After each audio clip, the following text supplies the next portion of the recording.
rencontrons aujourd'hui Michael Bart-Zvi, qui est philosophe, que vous connaissez par ailleurs pour ses émissions sur Fréquence Tel Aviv, Sionisme, mythe et réalité. Michael Bart-Zvi, vous êtes né en France, vous êtes venu en Israël il y a très longtemps, vous avez fait votre alia, vous êtes docteur en philosophie, puis vous êtes devenu professeur en Israël. Vous êtes un philosophe du politique surtout, vous avez traité des sujets politiques, vous avez beaucoup travaillé sur les rapports de la France et d'Israël, sur l'histoire du sionisme. Et on va parler plus particulièrement de votre nouveau livre, Pour une politique de la transmission. Mais j'aimerais d'abord que nos spectateurs, nos auditeurs vous connaissent un peu mieux.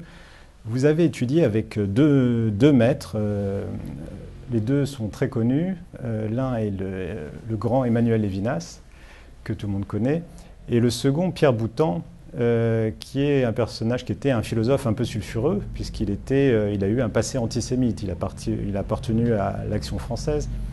Alors, comment expliquer cette filiation, j'allais dire, avec ce philosophe d'origine antisémite? Alors, tout d'abord, je n'ai pas choisi, puisque j'ai eu Pierre Boutan comme professeur de philosophie au lycée Turgot en 1967, lorsqu'il a été réintégré, lorsqu'il a repris un poste d'enseignant. Après avoir dirigé pendant 20 ans, il avait dirigé un hebdomadaire qui s'appelait La Nation française, qui était justement dissident de l'Action française. Et lorsque je l'ai connu, il n'était plus antisémite, il était devenu non seulement philosémite, mais sioniste et très engagé en faveur d'Israël, puisqu'il avait écrit en 1967 une série d'articles, et d'ailleurs un livre qui a été publié par la suite sous le titre de La guerre des 6 jours, des articles pour expliquer pourquoi l'État d'Israël était au cœur des questions qui allaient se poser en Occident dans les années à venir. Et donc il proposait notamment que Israël établisse sa souveraineté sur Jérusalem et que finalement c'était Israël qui devait être à la pointe du combat pour les valeurs de l'Occident. Alors, il y avait deux questions que j'ai posées à Pierre Boutan lorsque je l'ai connu, qui étaient d'abord s'il était encore antisémite, et il m'a dit « Je me suis trompé, j'ai été élevé dans une famille antisémite, j'étais élève de Maurras, et donc il était resté monarchiste, il est resté monarchiste jusqu'à la fin de sa vie, royaliste d'ailleurs plus que monarchiste, et surtout, il avait considéré que l'antisémitisme avait été sa plus grande erreur. Et contrairement à d'autres philosophes qui n'ont pas reconnu leurs erreurs, lui, il l'a fait publiquement. Et notamment, lors du jury de thèse de mon doctorat, il a, en larmes, dit « L'antisémitisme a été la grande erreur de ma vie et je passerai la fin de mes jours à réparer cette erreur. » Alors, ce qui est d'autant plus curieux dans la philosophie de Pierre Boutan, parce que tous ceux qui parlent de Pierre Boutan en général ne l'ont pas lu. C'est un grand philosophe, probablement un des grands philosophes du XXe siècle, dont la thèse principale, Ontologie du secret, est un très très grand livre de philosophie. Mais surtout, ce qui est intéressant, c'est que toute sa philosophie est imprégnée de judaïsme, et que c'était un très grand lecteur. Le premier cours de Pierre Boutan au lycée Turgot, c'était sur Martin Buber, sur Gog et Magog, sur les récits chassidiques. Son deuxième cours, c'était une interprétation du livre de Jonas. Donc toute sa philosophie était imprégnée de judaïsme, c'est un grand lecteur de la Bible, et c'est quelqu'un qui a mis, qui a fait redécouvrir un des plus grands penseurs de ce qu'on appelle la période des Lumières, qui n'était pas antisémite justement, qui était Giambattista Vico, pratiquement le seul philosophe des Lumières qui n'a pas été antisémite, contrairement à Voltaire ou d'autres. Et puis, il avait connu Martin Buber, il était l'ami de Lévinas, il était disciple de Gabriel Marcel, et donc il n'y avait rien dans sa philosophie qu'une présence très forte de l'Ancien Testament. Et en plus, toute sa philosophie politique, il le disait très bien, dans le christianisme, il n'y a pas de philosophie politique. Et donc la philosophie politique d'un chrétien, ce qu'on appelle le prince chrétien, qui d'après lui pouvait sauver les institutions françaises, le prince chrétien, eh bien, il reprenait au fond la politique, comme disait Bossuet, la politique tirée de l'Écriture sainte, et donc le royaume de David et les royaumes d'Israël. Donc quelque part, nous avons travaillé, j'ai travaillé avec lui, j'ai été son assistant, et nous avons fait des cours d'hébreu ensemble, et je lui ai fait connaître, par exemple, certains penseurs sionistes, comme Jabotinsky, ou comme Herzl, qu'il n'avait pas lu, et dans lequel il a trouvé un très grand intérêt. Et tous les textes qu'il a écrits depuis 1965 jusqu'à sa mort en 1998, ont été des textes favorables à Israël, mais pas seulement favorables à Israël, et pas du tout d'ailleurs contre l'islam, puisqu'une partie de ses élèves, une partie de ses disciples étaient également des musulmans, et des gens qui vivaient, il avait des relations notamment avec de grands philosophes qui étaient de ses amis très proches, comme Maurice Clavel, qui était justement le philosophe qui peut-être a inspiré les gens de mai 68. Donc c'était pas un personnage il était assez inclassable, en plus très grand traducteur et ami de George Steiner, de Yankelevitch, donc autour de lui que des amis juifs, et même voilà, un de ses fils marié avec une juive. Enfin voilà, donc je n'ai jamais vécu chez lui d'antisémitisme dans la période où je l'ai connu.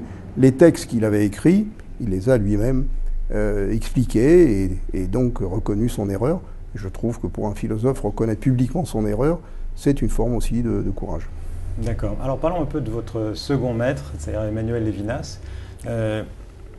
Il est très à la mode, on en parle beaucoup, hein, oui. De plus en plus, même en Israël d'ailleurs. Oui. De plus en plus de livres de Levinas sont traduits. Et ce qui m'intéressait dans votre nouveau livre, c'est que vous le citez à plusieurs reprises, mais d'une façon inhabituelle, j'allais dire. Oui. Parce que lorsqu'on parle de Levinas, en général, c'est pour parler de l'éthique, du rapport à l'autre, etc. Et là, vous avez parlé vraiment, vous avez cité quelques phrases, j'allais dire, très pro-sionistes. Hein, oui. Alors, parlez-nous un peu de cet aspect méconnu de la pensée de Levinas. Alors, Emmanuel Levinas, c'est quelqu'un que j'ai connu justement dans un séminaire de Gabriel Marcel, où venaient Pierre Boutan, Jean Val, et donc il y avait une amitié réelle. D'ailleurs, Pierre Boutan a succédé à Levinas à la Sorbonne, alors qu'en fait, Pierre Boutan aurait dû être élu à sa place, mais comme il était plus jeune, il a donc cédé la place à Levinas. Levinas, que je fréquentais notamment dans les séminaires qu'il donnait, et non pas comme professeur en faculté, puisque moi j'étais à Paris 4 et lui à l'époque n'était pas encore à Paris 4, était quelqu'un qui avait une grande admiration pour le sionisme, pour l'État d'Israël, et qui considérait que, d'une certaine façon, tout juif doit se considérer comme un juif israélien. Et donc l'idée d'un recours à la violence dans le sionisme était quelque chose qui non seulement ne le choquait pas, mais qu'il considérait comme une partie de l'histoire juive. Alors après, il y a un autre Levinas qui a été, je dirais non pas réinventé, mais en tout cas qui peut-être a été interprété un peu différemment. Lorsque je suis arrivé en Israël, je pense avoir été le premier à traduire un texte de Levinas en hébreu avec Eliane Amado Levi Valensi, et donc avoir essayé de faire connaître la pensée de Levinas qu'en Israël, personne ne voulait connaître à l'époque.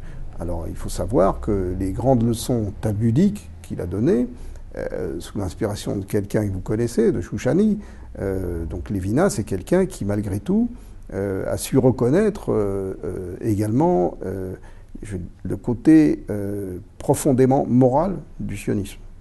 Et donc ça, c'est extrêmement important. C'est des textes que je cite, c'est pour expliquer qu'il y a dans le sionisme, dans l'existence de l'État d'Israël, quelque chose qui est profondément éthique. Et je crois que ça, c'est un petit peu mis de côté aujourd'hui. C'est pour ça que moi, c'est ce Levinas-là que j'ai connu. Dans le prochain livre que je vais publier, ou republier, un livre sur l'antisémitisme, il y a une lettre de Levinas qui, à mon avis, fera taire pas mal de gens. Inédite ? Oui, inédite, qui m'a écrite au moment où j'ai publié ce livre, et où il laisse entendre ce qu'il peut penser de certains penseurs de la gauche, disons bien pensante, qui a un peu récupéré sa pensée. Vous pouvez nous en dire plus sur le contenu ?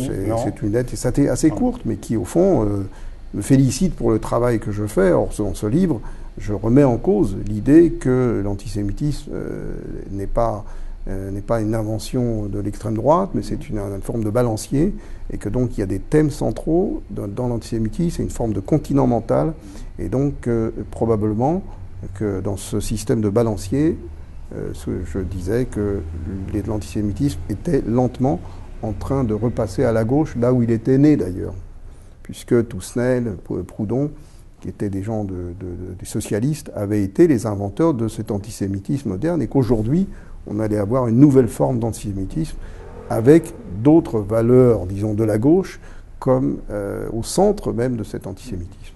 Alors lorsque vous dites que Lévinas approuvait le sionisme et pour son côté, justifier son côté éthique, est-ce que c'est aussi la réappropriation de la force par le peuple juif que Lévinas justifiait? Non, pas forcément pas de la force directement. Pour lui, il y avait l'acte de rétablissement d'un État d'Israël était une forme de justice. Et donc c'est ce qu'il appelle une justice parmi les nations. Donc c'est ce côté-là qui était pour lui profondément éthique. Au-delà de ça, Lévinas était probablement quelqu'un qui n'était pas pour le conflit, c'était quelqu'un qui était plutôt rond, je dirais, et qui avait une expression assez curieuse et qui pensait qu'il y avait en tout homme une certaine forme de bonté malgré la violence. Bon, là-dessus, nous n'étions pas tout à fait d'accord. Mais voilà, j'ai été proche de lui pendant quelques temps, même si ça n'était pas quelqu'un d'extrêmement chaleureux, contrairement à Pierre Boutan, qui était quelqu'un d'extrêmement. Il y avait chez Pierre Boutan une grande générosité pour tous ses élèves, alors que chez Lévinas, il y avait beaucoup de retenue. Il y avait une forme d'accompagnement, mais qui était plutôt de l'ordre d'un maître bienveillant. Par exemple, c'est un détail, une anecdote, à partir du moment où Pierre Boutan et d'autres directeurs de thèse, Charles Toiti et d'autres professeurs de la Sorbonne étaient à mon jury de thèse, Lévinas n'a pas voulu y être, en disant voilà, vous avez d'autres maîtres qui vous ont guidé dans votre travail, je n'ai pas ma place. Donc quelque part, moi je l'ai regretté, mais je pense que c'est une façon de ne pas se mettre aussi en avant. C'est ça, cette forme de bonté qu'il y avait chez Emmanuel Lévinas, que j'ai apprécié et avec qui j'ai gardé des relations pendant quelques temps après. Alors, Michael Bartzwy, vous êtes connu pour vos positions sionistes. Vous êtes ouvertement sioniste. Vous avez même dirigé le KKL en France. Vous avez des postes au niveau de l'éducation juive. Oui. Bon. Ce qu'on sait moins, je l'ai découvert dans ce livre, c'est que vous avez une grande connaissance du judaïsme. Oui. Bien que n'étant pas vous-même pratiquant, vous connaissez vraiment la logique talmudique, l'histoire. Oui. Et en fait, vous vous présentez dans ce livre donc, qui tourne autour d'un mot, c'est la transmission. Oui. Comment les sociétés peuvent finalement faire du neuf avec le vieux. Si oui. je résume ça comme ça. Et vous dites que la clé, c'est peut-être dans le judaïsme. Oui. Et par exemple dans le sionisme, qui est une façon de renouveler le judaïsme, selon vous. Oui. Alors, les connaissances juives, comme j'ai fait un doctorat avec un grand maître, un des plus grands talmudistes qui vivait en France, quand j'étais étudiant, c'était le grand rabbin Charles Toiti. Et donc, pour être mon directeur de thèse, il m'a imposé des études de judaïsme à la yeshiva de la rue Vauquelin. Et donc pendant 3 ans, j'ai suivi des cours de judaïsme intensifs. Et comme c'était un maître extrêmement rigoureux, donc il n'y avait aucune réduction possible sur le programme. Donc j'ai appris ce judaïsme auprès des gens qui, pour moi, étaient des rabbins. Et voilà. Vous avez été tenté de le devenir rabbin? Non, pas du tout. Pas du tout. Mais j'ai trouvé dans les études auprès de ces étudiants de yeshiva, beaucoup d'ouverture, contrairement à ce qu'on pense parfois sur les yeshivot, sur ce monde-là qui est un peu fermé. Au contraire, une fois qu'on est en confiance dans ces groupes d'études, dans ces chevrutot, avec des grands maîtres comme Charles Toiti, Emmanuel Chouchna et d'autres, eh bien, il y a une grande ouverture. On peut parler de tous les sujets possibles et inimaginables, des questions personnelles, d'intime, de sexualité, d'argent, toutes les questions que se posent les gens au quotidien. Il y a vraiment une espèce d'ouverture d'esprit une fois qu'on comprend cette logique. Et puis, quand on fait des études de philosophie, on fait forcément des études de logique formelle et un peu de mathématiques. Donc ça correspondait au fond à une façon de... Comme j'ai été très très mauvais en mathématiques au lycée, que je n'ai jamais assisté à un cours de mathématiques au lycée, ça m'a permis de me réconcilier avec la pensée abstraite, je dirais. Et puis, je crois effectivement qu'il y a dans le judaïsme une idée fondamentale qui est non seulement celle de la transmission, mais celle que cette transmission, elle n'est pas le résultat d'un héritage, elle n'est pas le résultat de quelque chose que nous recevons. Nous ne sommes pas nous sommes en fond les dépositaires de quelque chose, mais ça n'est pas un objet. C'est-à-dire que le judaïsme n'est pas un objet que l'on va aller transmettre. Pour transmettre le judaïsme, il faut avoir Il y a l'exemple, la métaphore que je donne de la brouette, qui est, ce qui est important, ce n'est pas ce qu'il y a dans la brouette, mais c'est la brouette justement qui permet de transporter. Et ça, c'est le secret, je dirais, du judaïsme, c'est sa transmissibilité. Et c'est ce qui a étonné, et même parfois provoqué, l'antisémitisme des philosophes. Parce que quand on lit tous les grands philosophes, et dans mon livre sur l'antisémitisme qui va reparaître, je donne en détail, tous les grands philosophes ont été antisémites. Et je parle de Kant, de Hegel, de philosophes qui ont tous qui n'ont pas réussi à comprendre le secret de cette transmissibilité et qui donc sont finalement... Jalousie. Oui, non pas par jalousie, mais finalement se sont dit, si les Juifs, s'il n'y a pas d'objet du judaïsme, si le judaïsme ce n'est que la transmission, c'est qu'un Juif n'est pas quelqu'un d'autonome. Donc c'est la théorie de Kant. Kant dit finalement un Juif ne peut pas être une personne autonome puisque sa loi, elle est transcendante. Donc quand on applique une loi qui est transcendante, qui nous vient de l'extérieur, donc le Juif n'est qu'un canal de transmission. Donc il ne peut pas être un être autonome, donc il n'est pas un sujet. Et donc Hegel ira encore plus loin. Et au fond, l'antisémitisme moderne, celui qu'on a connu de Hitler, il se fonde sur cette philosophie allemande. Et on l'a vu après, même chez Heidegger. C'est-à-dire que le juif et le judaïsme n'a pas de contenu, il est justement cette transmissibilité. Alors c'est bien plus complexe que ça, mais je pense que ce que je veux dire dans mon livre, c'est qu'aujourd'hui, les sociétés occidentales font face à un véritable problème de transmission. C'est-à-dire qu'il y a une crise, non seulement de l'autorité familiale, mais de l'école et de certaines, je dirais, de certaines valeurs de la société démocratique qu'on est incapable de transmettre. Alors aujourd'hui, on se raccroche à des idées qui sont totalement méconnues des gens qui les professent, comme la laïcité par exemple, ou comme d'autres valeurs républicaines, et alors que finalement, ce n'est pas ça le problème. Le problème, c'est la volonté de continuer quelque chose. Et dans le judaïsme, il y a quelque chose qui est extrêmement intéressant, c'est que la transmission peut s'arrêter. C'est-à-dire que le judaïsme, c'est peut-être je dirais, le judaïsme, c'est pas dire la religion, mais en tout cas, c'est la vision du monde qui prend le plus de risques. Parce que tout est entre mains de nos enfants. C'est-à-dire qu'on le voit bien, par exemple, dans une prière que je détaille, comme le Kaddish, on voit que si l'enfant décide de ne pas bénir la mémoire de son père, d'une certaine façon, eh bien, c'est fini. Donc, chaque enfant juif peut décider de ne plus l'être. Et ça, c'est un risque qu'a pris le judaïsme dès le départ, en disant à un enfant juif, il n'a rien reçu. C'est à lui de faire le choix de continuer. Alors, vous allez très loin. J'ai noté cette phrase. Vous dites, le judaïsme n'est pas une identité. Alors, déjà, si on commence comme ça, ça commence mal. On aurait pu croire que c'est écrit par un de ces auteurs que vous avez cités, antisémite. Donc, ce n'est pas une identité, mais la liberté de répondre à l'injonction de transmettre. Oui. Donc, le judaïsme, c'est la transmission pour la transmission. Oui, c'est-à-dire que ce que disait Lévinas, très bien, dont il citait souvent cette phrase dans ses cours, c'est quand on parle d'identité, ça veut dire qu'on est en train de perdre quelque chose. Donc l'identité, c'est quelque chose que l'on perd. Moi, je préfère bien évidemment l'idée d'appartenance à celle d'identité. C'est-à-dire que identité, ça supposerait qu'il y a un même.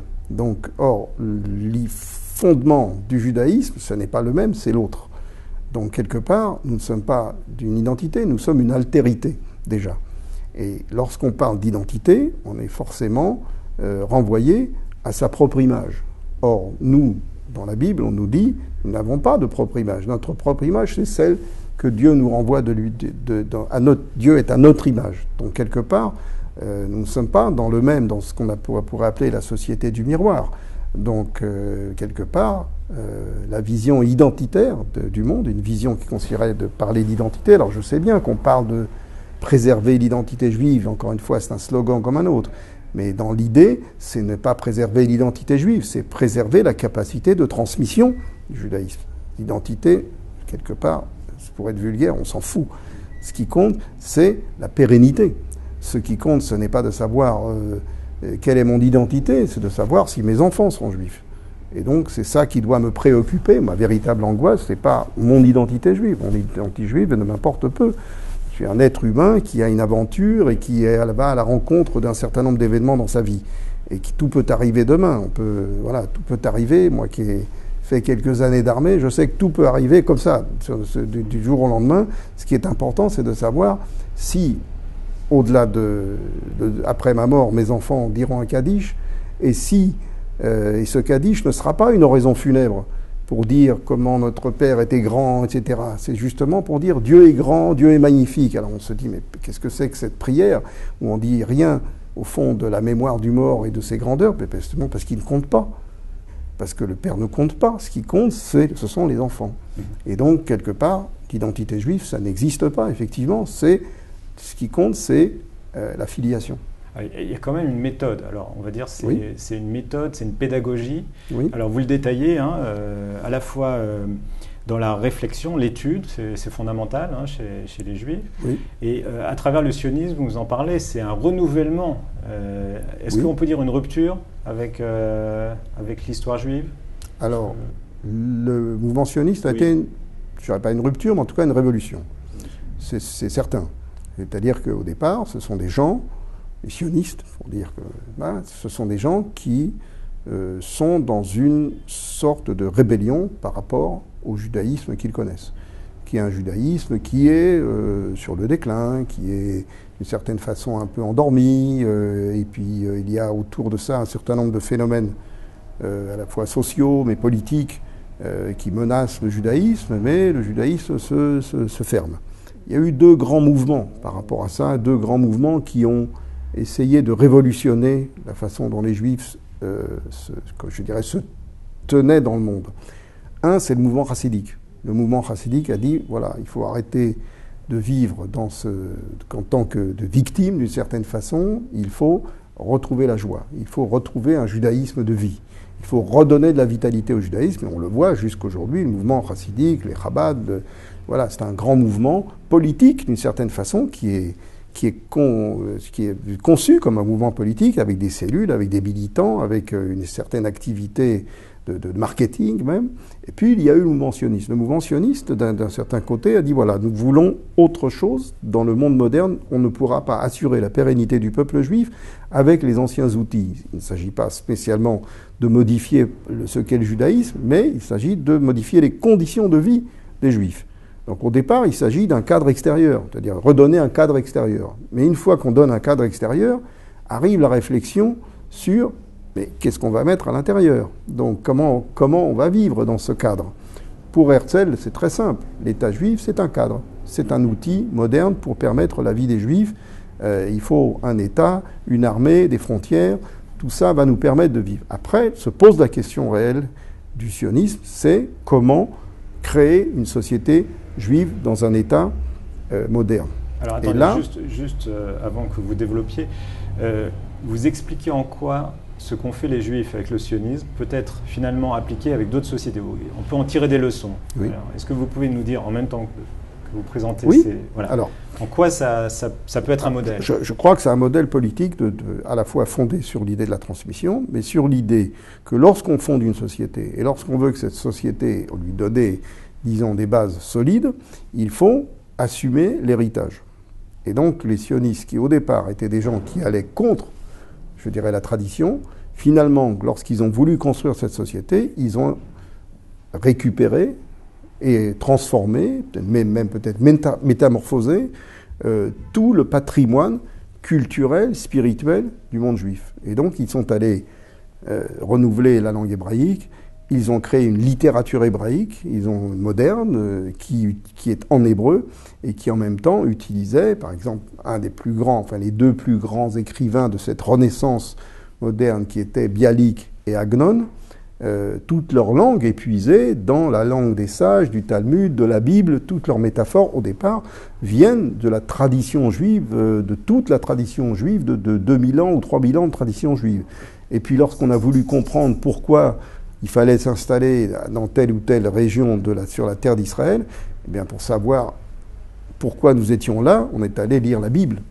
Et donc Ben Gurion, qui était un laïc, mais qui avait de profondes connaissances du judaïsme, a très bien compris qu'il fallait qu'un enfant israélien connaisse la Bible. Et donc il a imposé l'enseignement obligatoire de la Bible comme matière dans toutes les écoles du CP jusqu'à la terminale.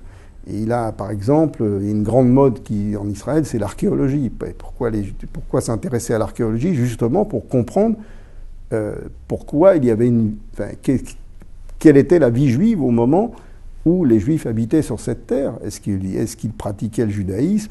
Et on a retrouvé des signes, effectivement, d'une vie juive. On n'a pas forcément retrouvé tous les signes. Et donc, je pense que aujourd'hui, les sociétés occidentales qui sont dans une crise, justement, de transmission et qui ne savent plus très bien quelle part de leur passé assumer et qui se rattachent à parfois des bribes, et qui refusent d'assumer une partie de leur héritage et pas l'autre partie, ferait bien justement de regarder ce modèle politique d'un peuple qui a vécu en exil, qui était hors de sa terre pour la majeure partie de sa population, et qui revient sur sa terre en assumant tout son passé, à la fois historique, culturel, spirituel, et qui le transforme en mode de vie, mais plus que ça, en vitalité, en créativité.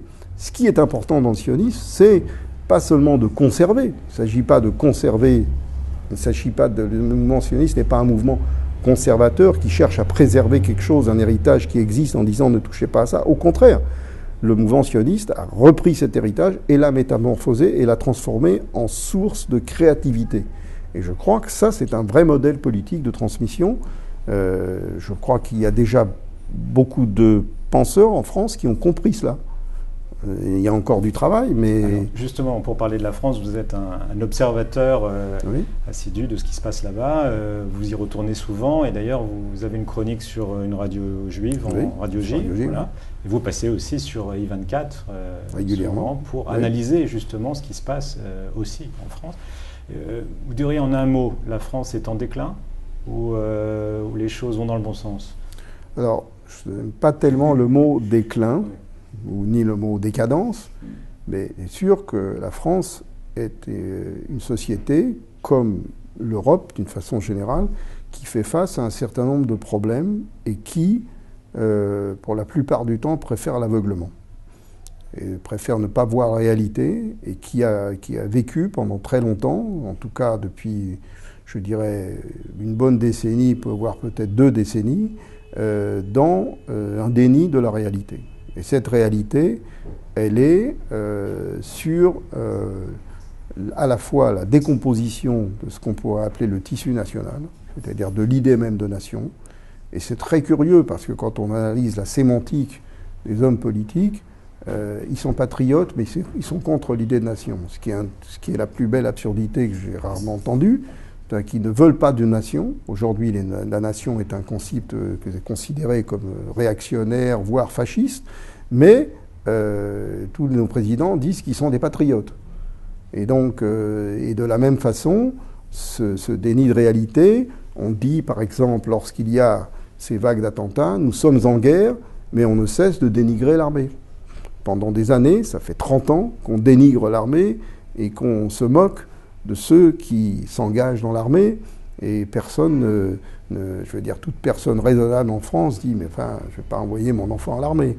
Donc quelque part, il y a cette espèce de contradiction. Et puis, il y a une réalité qui est l'arrivée de ce qu'on appelle les flux migratoires. Alors les flux migratoires, en soi, ça n'est pas dérangeant, sauf si les populations migratoires qui arrivent s'opposent aux valeurs d'accueil, c'est-à-dire refusent l'hospitalité. Nos parents, nos grands-parents ont aussi été des réfugiés et des gens qui sont venus en tant qu'émigrés, mais ils avaient fait le choix, en tout cas sur le plan national, d'accepter les valeurs du pays d'accueil. Or là, on a affaire à une immigration qui, politiquement, s'oppose et qui ne vient, a priori, que pour utiliser, je dirais, les richesses que l'Europe n'a plus. Donc, d'une certaine façon, on est dans une situation assez curieuse, parce que aujourd'hui, l'Europe n'est plus en mesure, et la France est peut-être un des pays les plus compliqués à ce niveau-là, parce que justement, c'est une population de ces anciennes colonies, qu'elle ne peut pas rejeter, qu'elle ne peut pas ne pas accepter. Et parfois, ce sont des fois des enfants de la deuxième, voire de la troisième génération qui sont nés en France, mais qui n'acceptent pas la France comme leur nation.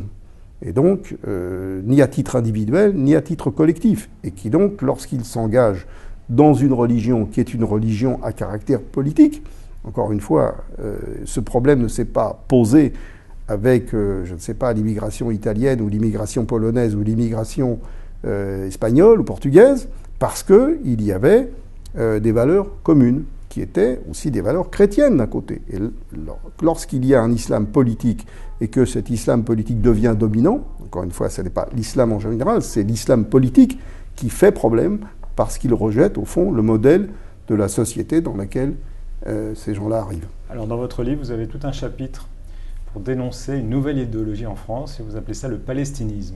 Oui. Alors, qu'est-ce que le palestinisme et pourquoi est-ce une idéologie selon vous?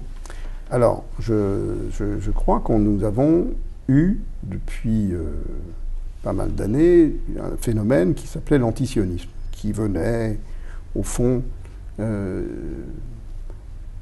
permettre à certaines personnes de ne pas se dire antisémites, parce qu'en France, l'antisémitisme, c'est un délit.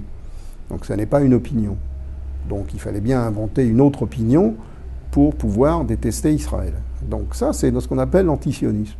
Alors, l'antisionisme, il a des sources diverses. Il y a certes diverses formes d'antisionisme. Il y a même des juifs qui sont antisionistes. Donc, encore une fois, on peut penser, je ne dis pas que c'est forcément ce que je crois, on peut penser que, en tant que juifs, nous n'avons pas besoin d'un État. Il y a certains intellectuels juifs qui le pensent.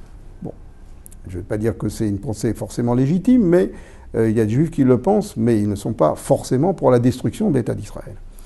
Après, il y a un nouveau phénomène qui, à mon avis, est apparu à partir des années 2000, qui dépasse le phénomène de l'antisionisme, c'est le palestinisme. Et le palestinisme est quelque chose de beaucoup plus, je dirais, beaucoup plus pervers. Pourquoi? Parce que ça veut dire qu'à chaque fois, pourquoi c'est une idéologie? C'est parce que ce palestinisme, il va apparaître dans certains phénomènes de société qui n'ont rien à voir avec Israël.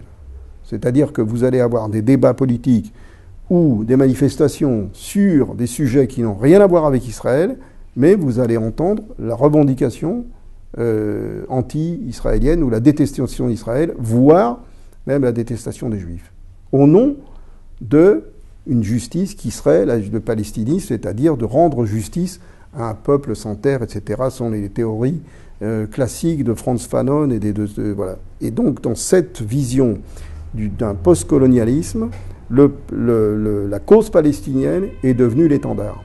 Et vous allez avoir cet étendard dans toutes les manifestations sur la loi du travail ou des manifestations syndicales. Vous allez avoir des drapeaux palestiniens ou même vous allez avoir de ce type de manifestation à l'occasion d'un match de football où il n'y a ni Israël, ni le Maccabi de Tel Aviv.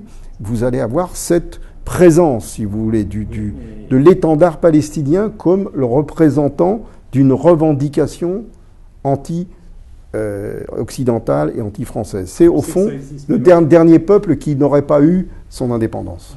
Oui, mais ça touche combien de personnes? Est-ce que c'est vraiment un courant fort idéologique ou bien c'est une minorité de militants fanatisés Ah non, je crois que ça touche énormément de gens parce que ce sont ces mêmes organisations qui vont aller faire des procès pour islamophobie à propos de n'importe quelle déclaration d'un intellectuel et qui veulent faire taire les gens.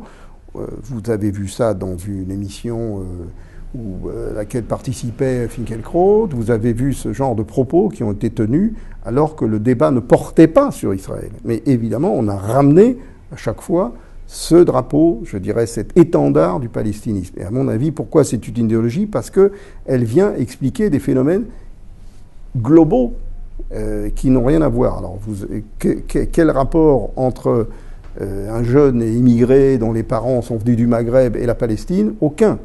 Mais, d'une certaine façon, cette revendication du palestiniste, je dirais, elle apparaît à toutes les couches de la société, y compris lorsque, par exemple, vous pouvez aller voir dans des écoles où les enseignants sont amenés à enseigner, par exemple, la Shoah, forcément, ce palestinisme va apparaître et il est présent même chez les jeunes et dans les couches de façon presque inconsciente, je dirais. Ce n'est pas forcément des gens qui sont capables de formuler, mais ça devient une idéologie dans la mesure où elle vient expliquer tout ce qui se passe dans la vie de ces jeunes.